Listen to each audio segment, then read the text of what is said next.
کی طرف سے منعقدہ سے روزہ کل ہند فقہی کانفرنس ان ذمہ داروں کو کہ جنہوں نے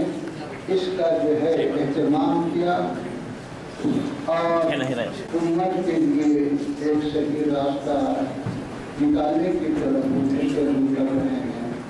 میں ان تمام حضرات کو مبارکباد دیتے ہوں اور امید کرتا ہوں کہ یہ فقہی کانفرنس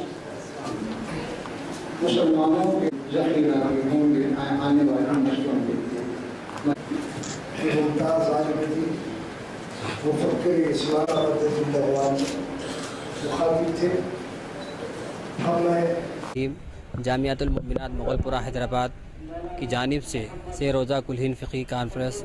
کا انعقاد عمل میں لایا جا رہا ہے، جس کا پہلا اجلاس افتتاحی مفکر اسلام حضرت مولانا مفتی خلیل احمد صاحب شیخ الجامع نظامیہ انجام دیں گے، اور اس کے بعد دوسرا جو اجلاس ہوگا وہ فقہی مذاکرے پر مشتمل ہوگا، اور تیسرا اجلاس ہوگا جو جلسے عام ہوگا، اور 3 روزہ جو اجتماع ہے ان میں جو مسائل ہوں گے ان پر مباحثہ ہوگا، جس پر مفتی حسن الدین صاحب قبلہ کی زیر صدارت میں